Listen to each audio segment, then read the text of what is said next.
Anecdotes for success. Level up with truth, meaning, trade-offs, perspective.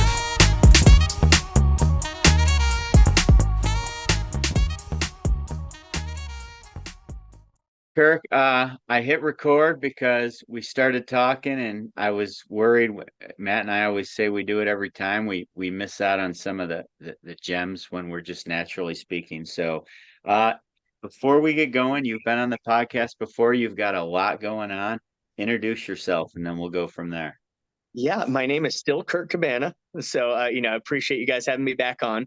But now I'm the head baseball coach at Marion University Ancilla in Plymouth, Indiana.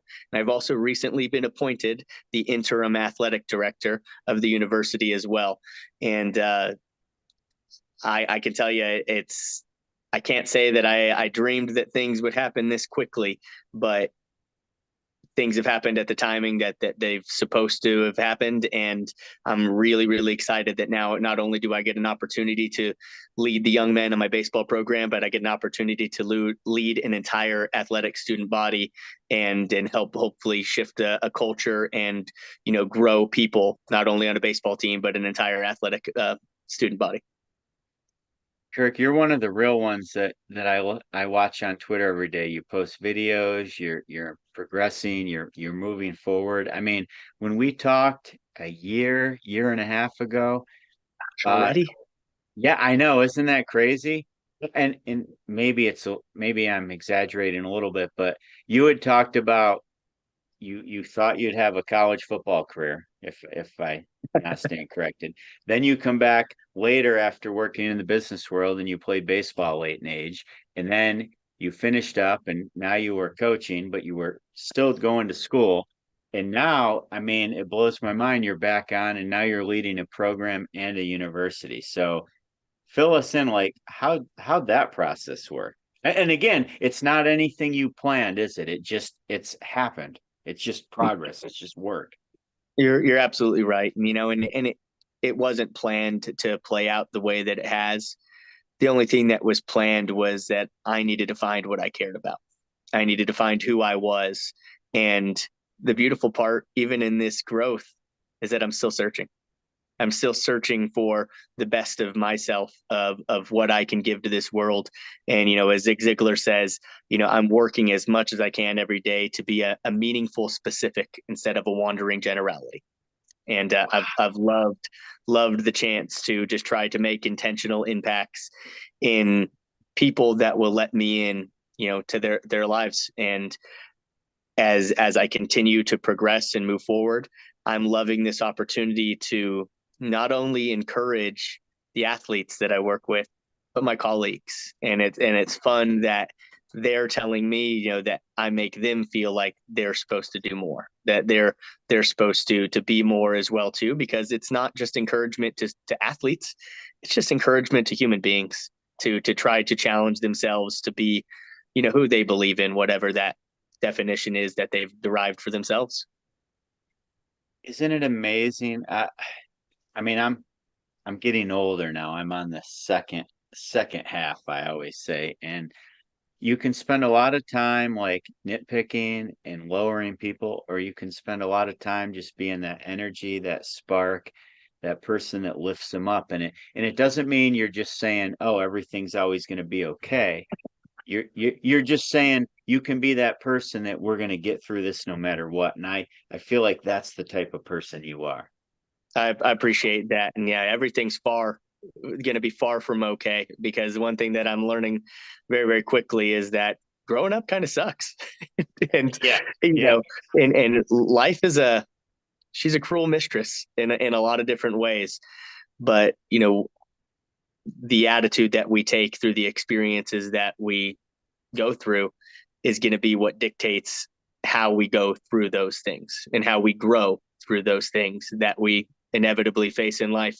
And I know that some of the things that I have faced more recently in my adult life, and even through the most progress in my professional career and joy that I've had in development, if I wasn't working towards what I'm working towards and was in the same mind that when I started 6 years ago, I'd be in a ditch somewhere probably, because man, it definitely I've been faced with plenty that would knock me off, but in weird ways has continued to elevate me, because now I feel like I'm just resonating that much more with all different walks of life.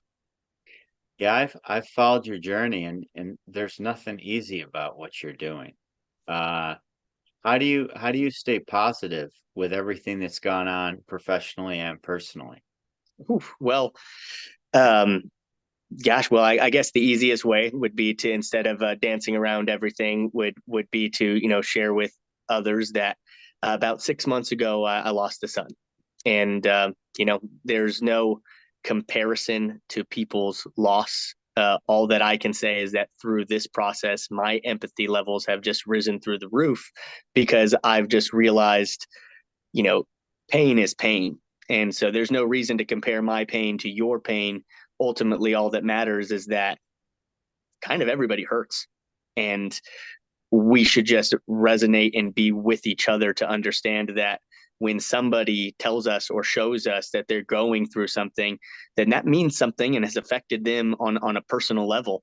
And whatever chooses to affect us, we kind of don't always have that choice to say we know what's going to affect us. This one happens to be one of the few moments in life where ultimately I'm allowed to hurt as much as I want to hurt in this moment, and allowed to take as much time as I need, because this is a real aspect of things. But also within that loss, Paul, as I had twin boys, and it was only one of them that was able to survive, and after 4 days, his brother had passed away.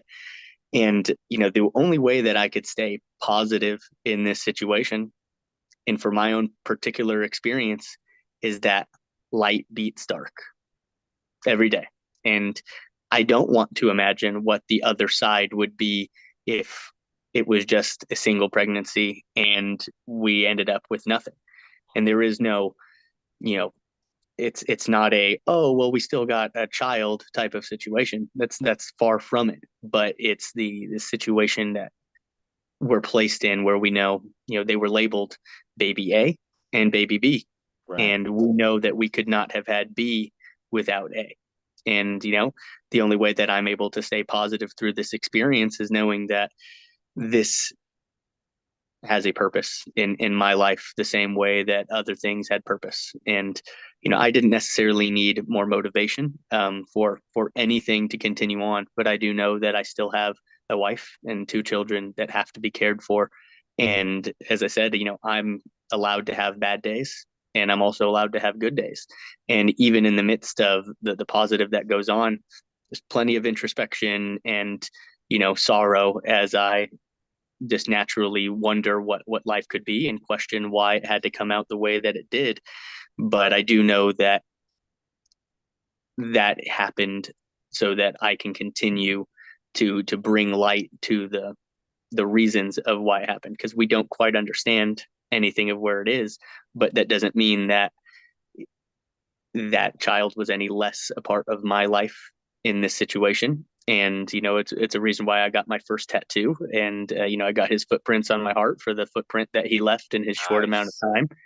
And now that gets to be how he walks with me. And if I want to do anything to be able to continue making a difference for what affected his life and his life outcome, then I better get my stuff continued together to be able to, start whatever foundations I want to start, do whatever things that I need to do, and bring light to that. But, I know that part of this process is to that I've navigated through my own waters, is that I want to help leaders through the toughest moments of their lives.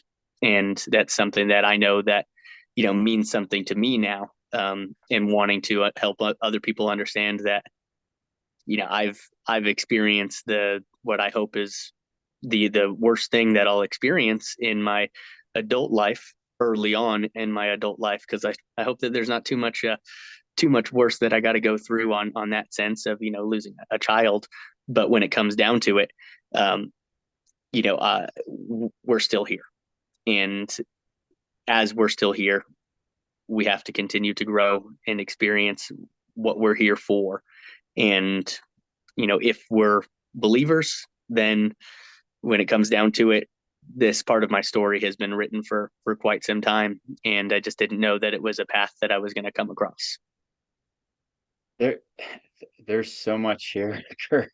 Like, I mean, what you're going through is amazing, and my sympathies, and as a teacher, I like to ramble a lot. So let's see if I can break this down. Uh, Everything given to you, I feel, is for a purpose. I believe that, and I think sometimes uh, the higher powers, God, they give you what they believe you can handle and help other people with, right?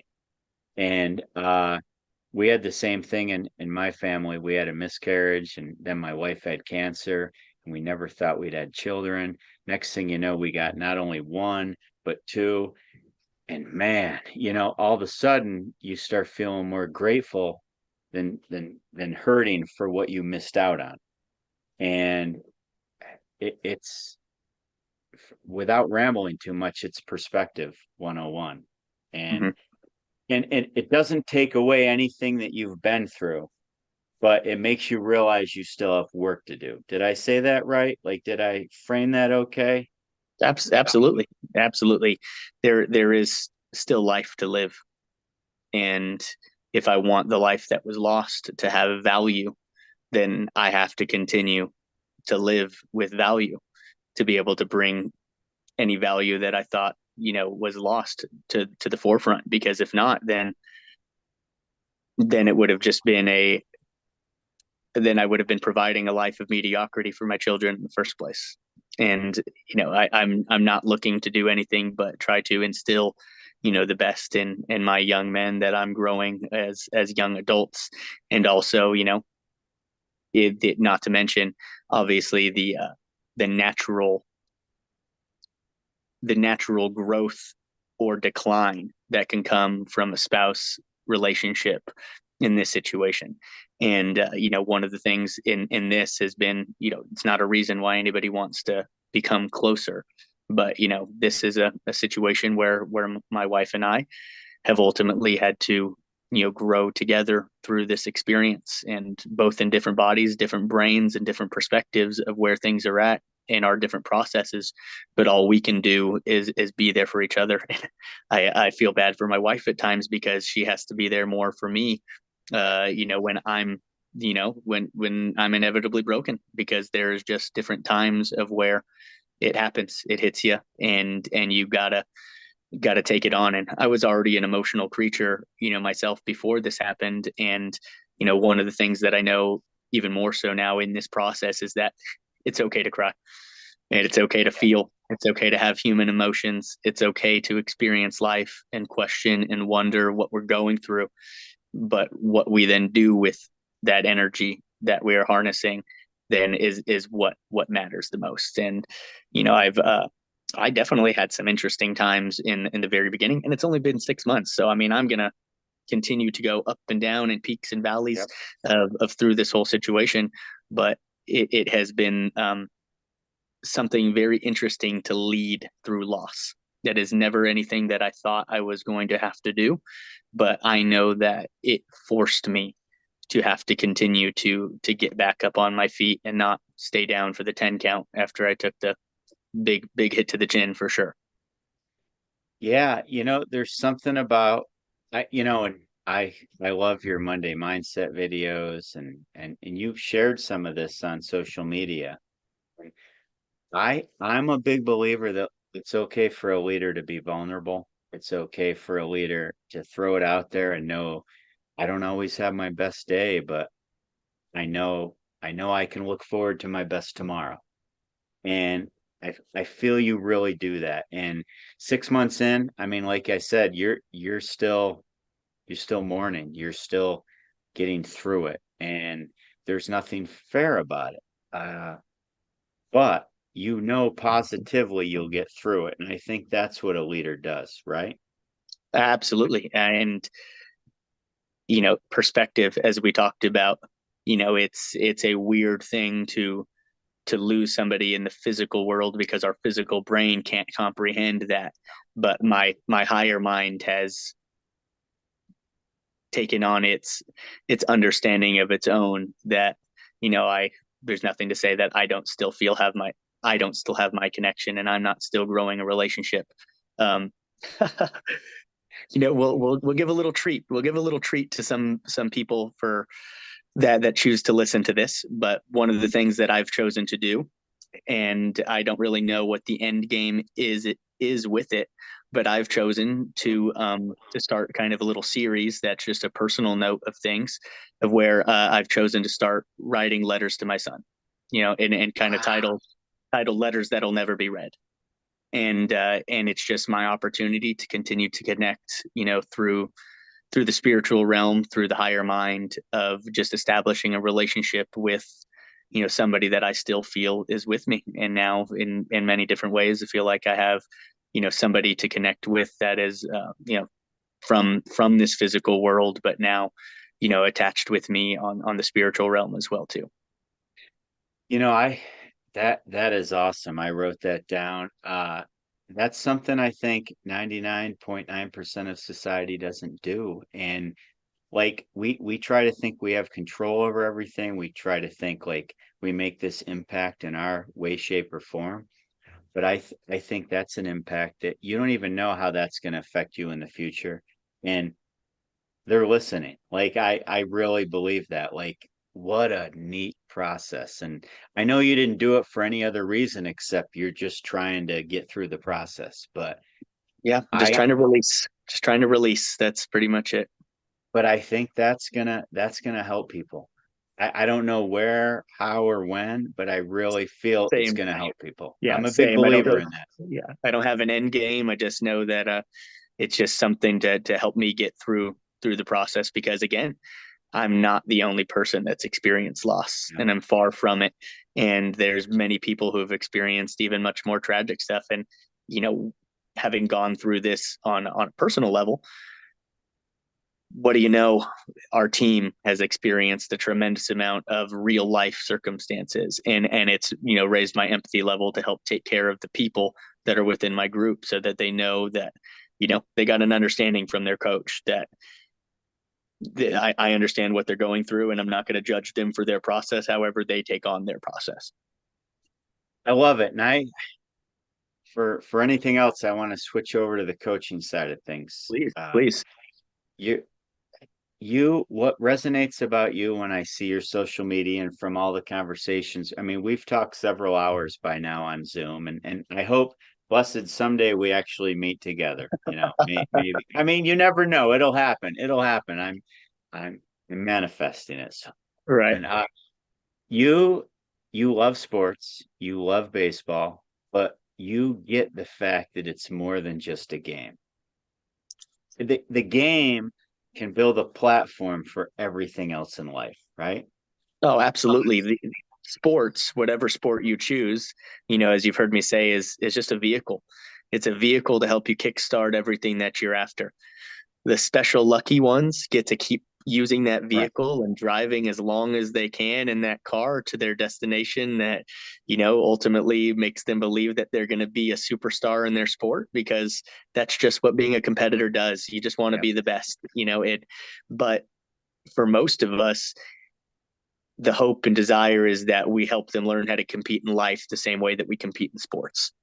And, if we can take that energy that we learn within our sport and take those disciplines, those life lessons, those perspectives, those principles, and those values, and apply them back to the other areas that actually matter, then, we become a pretty unstoppable person. And if we're built on solid ground and a solid foundation, then when our sport fails us, not if, it's when, then, we're able to get back up a little bit stronger. And I can say that for my own personal life, that because of the foundation that sports has helped me build within my own life, I've been able to get back up a little bit easier from, the shortfalls that have come that I didn't expect. Yeah. I mean, isn't it amazing? Like every day when I'm out, I have a couple non-negotiables that involves run walking in the morning and doing my thing and going to work. And every day there's nothing better than a game day, right? Like when you're getting ready for a game day, whether it's volleyball or baseball, or even I was a golfer, and like there's an aspect of that that's not even team like, even though it's I mean it's a team sport, but you still want to do well individually. But just the energy involved the day you're going to compete. All I want is my athletes to just go on and understand that should be every day, Hmm. Hmm. right? And I know you get that. Well, and it's hard. It's hard to make others get something, because it's almost the curse of knowledge of where Yeah. we've been through it, we've experienced it, and we've learned and grown through it. And now we're trying to impart that wisdom back onto others, while also trying to have the grace and understanding that life is hard and it takes time, and that let's not sit here and pretend that at the age that I'm asking these young men in my particular situation of coaching baseball to have it together, that I didn't even have it close to together. I still don't got it together. I mean, I've got it a little bit more together, but I'm the only person that can look at myself and know how much I've still left on the table, how much I still can be if I would just be a little bit more efficient, if I would clean up some of the inefficiencies within my day-to-day habits. And that's what keeps me going, is that I know I'm not anywhere near my peak performance level yet, even though I've had moments of peak performance.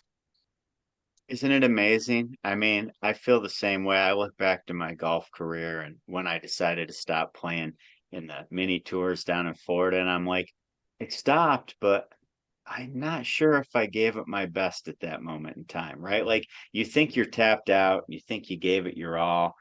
And all I want is these young individuals today to realize, like, I'm not saying chase something forever, because at some point it's time to look at the other exits along the road as you're plowing forward. But there's more in the tank.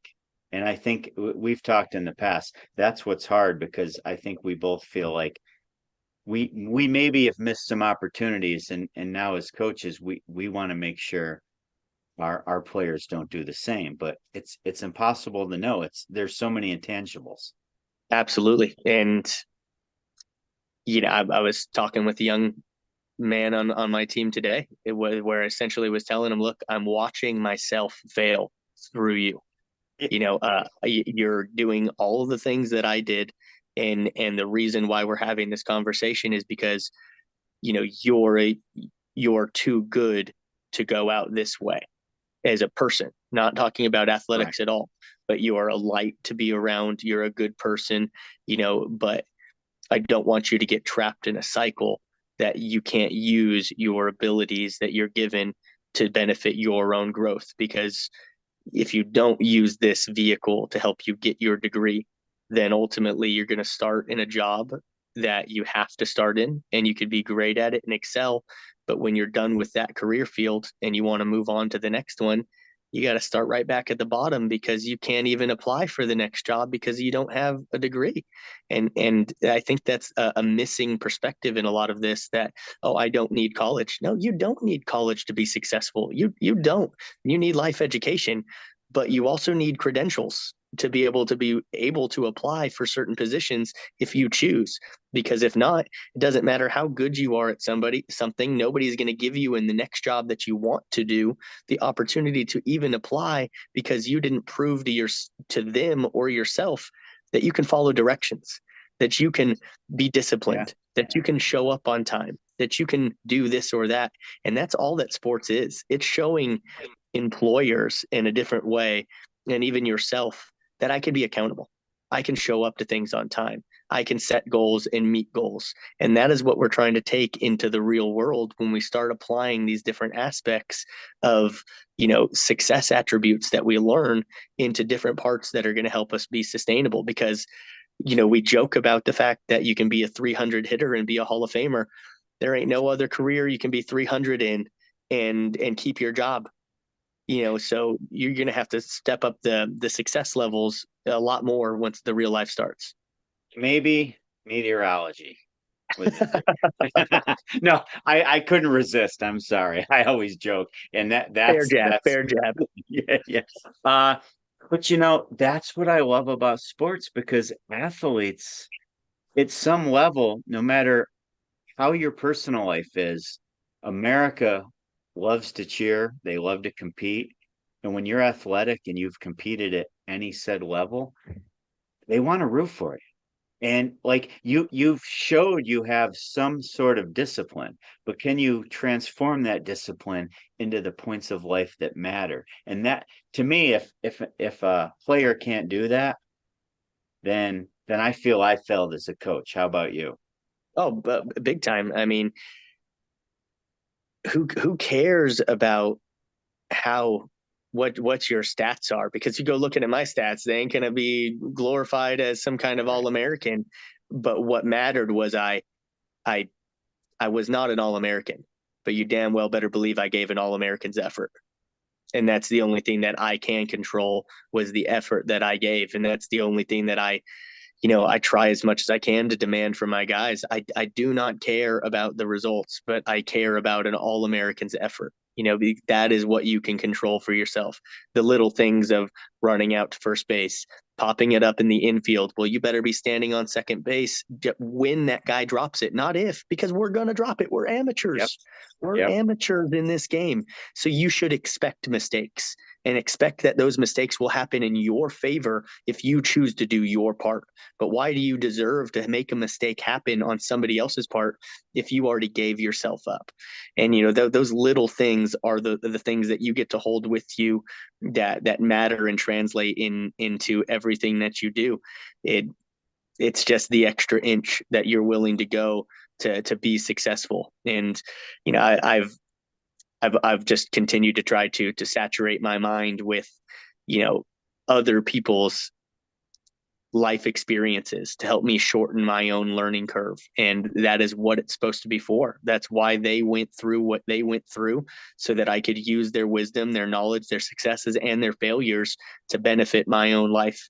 And then as I go through my own, if somebody's not looking at what I'm doing and shortening their learning curve based upon my own experiences, then they're missing the point of why they get a chance to grow with me through me.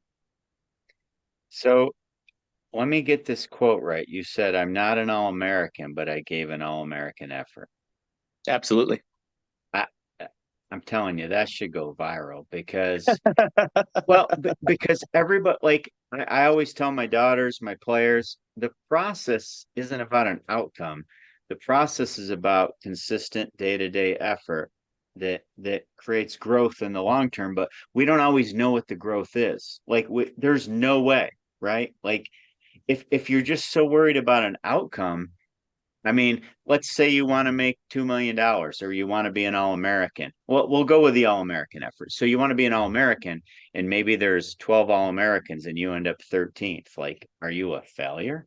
There's no way you're right. There's no way, but you gave that All-American effort and that journey and that effort and that discipline.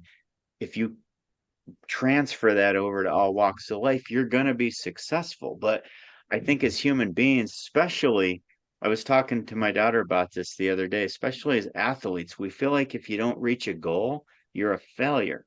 And you didn't fail if you didn't quit.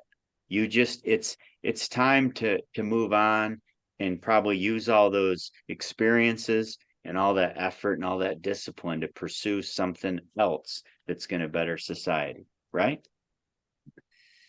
I Yeah, I mean, rambled a little. Sorry. no, you didn't ramble at all. I can't really build upon that, Paul. I mean, you're exactly right. I mean, it's the translation. It's the effort that we give is what we get to keep, and that's what we move on with. It's where we try to tell ourselves that as long as we can look ourselves in the eye, then we know that what we did was worthwhile.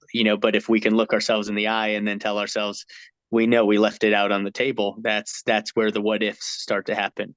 And all of this process began, gosh, 6 years ago now, with no more what ifs, no more what ifs. And I cannot imagine.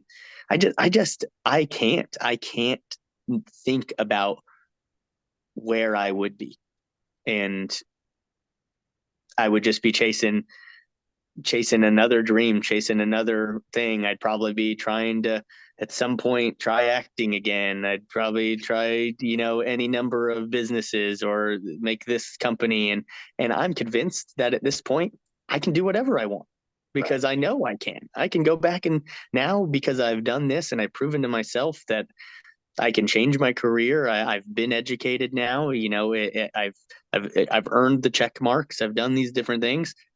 I can do whatever I choose to. And that's why, the next step, when I can find a minute to breathe and maybe have a lunch one day, I'm just playing.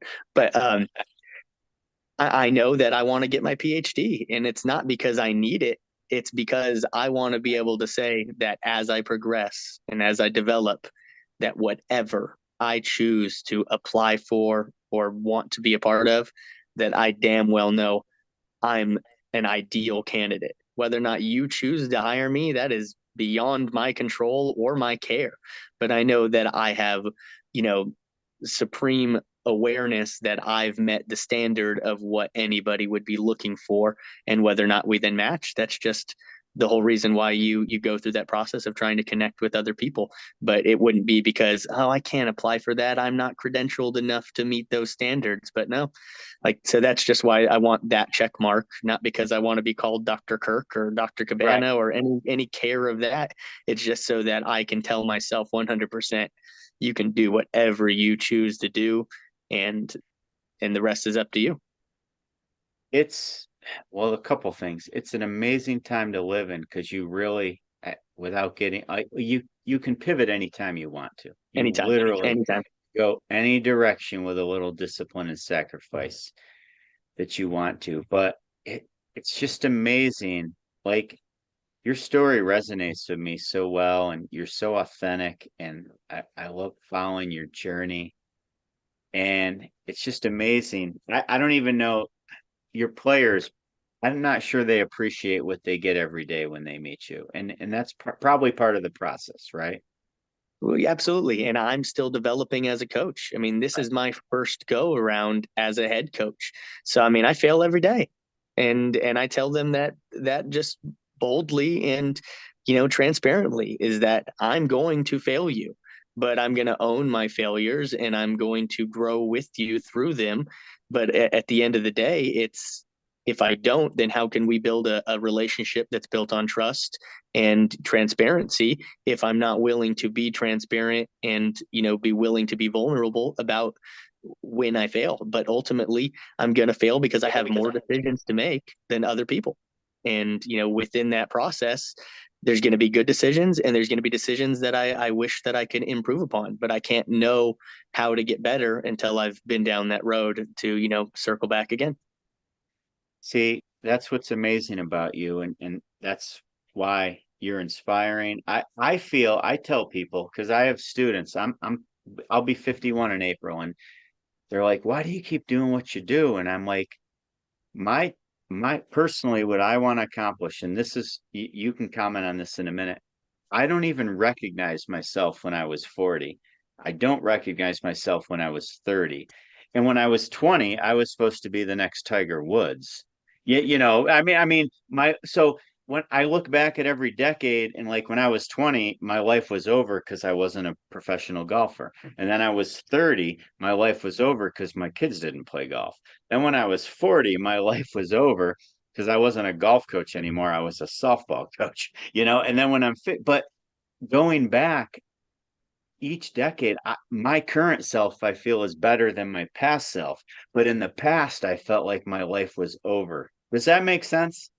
And you're going to be there. You're going to be there. I Yeah, know it. I'm already there, and I mean, and I know it's going to continue coming. It's some of it's almost from that little Matthew McConaughey aspect of where he's talking about having his heroes always 10 years in the future type of thing, but you're exactly right. When I was 19 and I messed it up, I thought I was a failure. And then I'm, 20, 25 and playing slow pitch men's softball, wondering and dominating out there and going, oh man, I wonder if I can go back. I can do it. And then wait 5 more years. And then, hey, I've had a kid and now I feel like I'm a failure. I'm not anything worthwhile to make this, kid proud of me. But even in this moment, I know that I can't even recognize where I was. And I also know at the same time, I've just begun. And so I still feel like an 18-year-old mentally when it comes down to it, from the aspect of just where my development's at. And if I continue on this progress and process, when I'm 50 years old in 15 years, what is life going to look like? Who am I going to be leading? Where am I going to be leading? But the only thing that will be consistent in all of that time is the one person that I will always continue leading is myself. And that is the hardest person to lead in this entire process. And that's not me, that's John Maxwell. And he gives that great wisdom, but it starts with you. It starts with leading yourself. And if you want to think about making any impact in anybody else's life, it starts with impacting your own life. And and that's just, where I try to work every day right now is to lead myself and be okay with understanding that there will be peaks and valleys in this process. But the hardest person to lead is myself. I can tell everybody, the principles of what it takes to be successful, but it's going to be just as hard for me to apply them as it is to anybody else that I'm asking to apply them.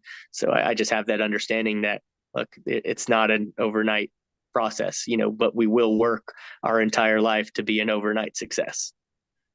Well, I just want to give you a little look into the future. In 15 years, you'll probably look like this. Okay. Well, yeah, I mean, it looks like I'm pretty well on the direction there right now too. So if something happens in 15 years where I've developed an opportunity to grow back my hair, I mean, I've done something right. Uh, my father-in-law always used to tell me when my kids were little, I mean, they're 24 and well, almost 24 and 22 now. Don't wish your life away. And what I feel about you, the vibe I get from you is you have great energy. Like you don't wish your life away. You're living each day, and you know there's a goal in the future. You know there's a place you want to be, and you don't even know what it might be, but you still appreciate today. And that's the secret. Oh, you hit the nail on the head. I'm at a very small university right now, and it's in the middle of nowhere, but at 18, 19 years old, I don't know if I'd have been ready for this, but right now this is a perfect place for me to be because I can put my head down, I can focus and grow in my environment with the people that I'm around. Where nobody here is a number. You're a human being. And if you don't participate in your environment, you're gonna feel miserable because everybody around knows everything that's going on. But the one thing that I try to tell some of these young men and young women and people that I get a chance to interact with is, you know, I want to be somewhere bigger and better as well too. But we're all in the same place right now.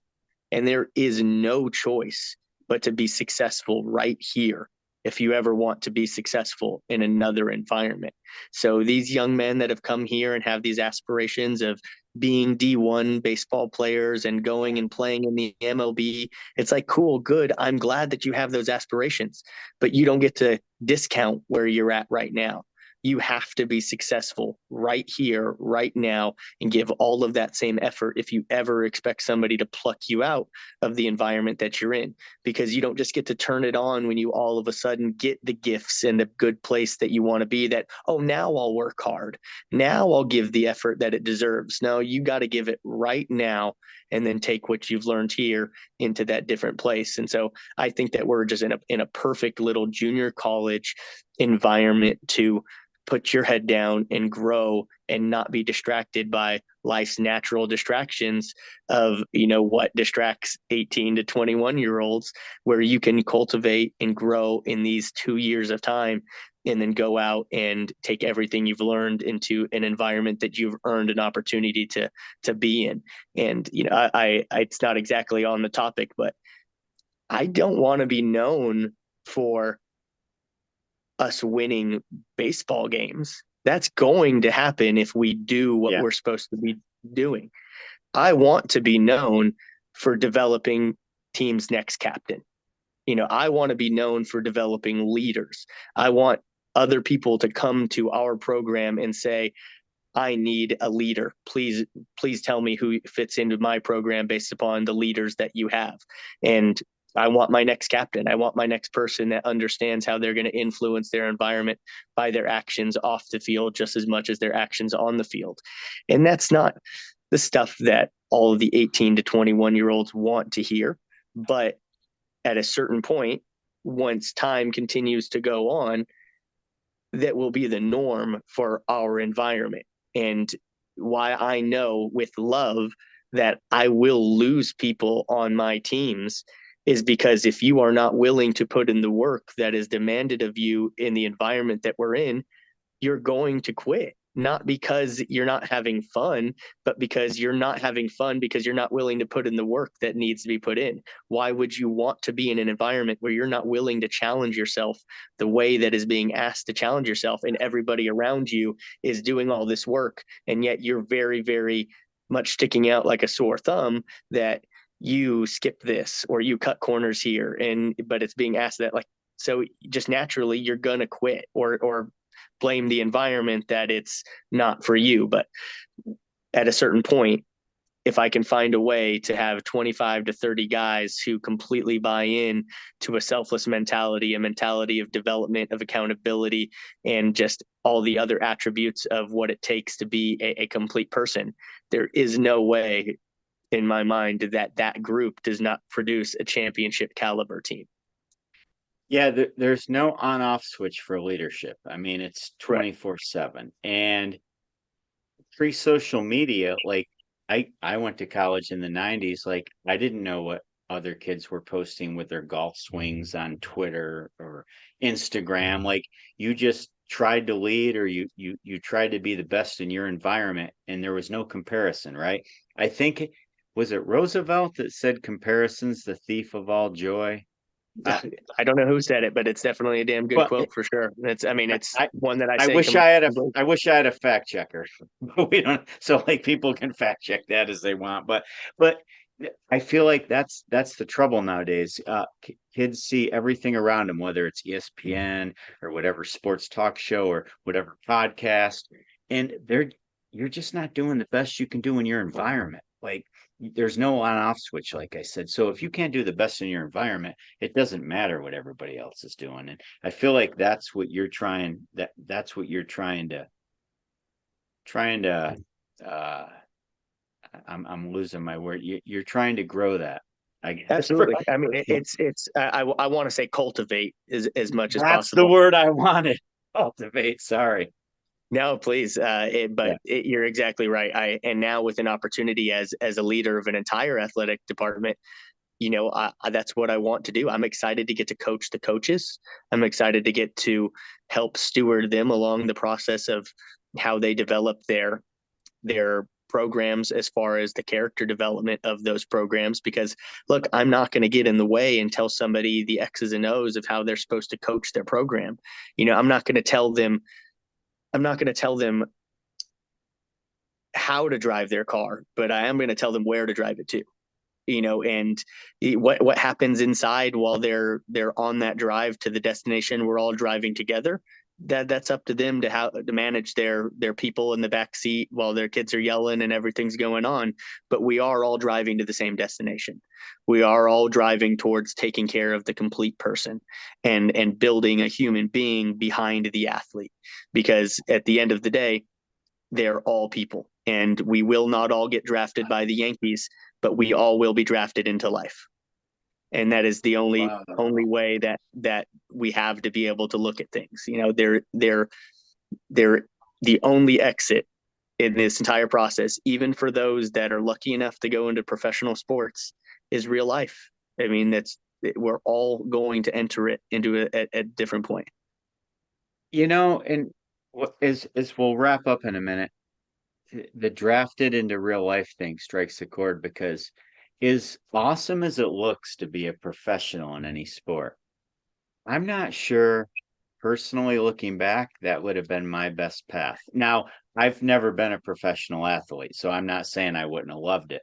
But I think it takes you off on a tangent that you don't even know is right for you. Does that make sense? Like your journey might, like everybody wants to be the athlete or the Tom Brady or the Aaron Judge or whatever, but maybe your life's better spent somewhere else, and that's why it all plays out the way it does. But the best people in life have the same attributes, the same work ethic, and the same discipline as those pro athletes. Absolutely. Paul, I think that we're all looking for a back door. And sports is many people's back door into making a positive contribution into society. Because it's, yes, as much as you're playing your game and you're doing your thing and you're getting the attention from people, what really gets you excited, if you were anything like me, was how do you give back? How do you Yes. how do you make a kid's day by then going back to your hometown?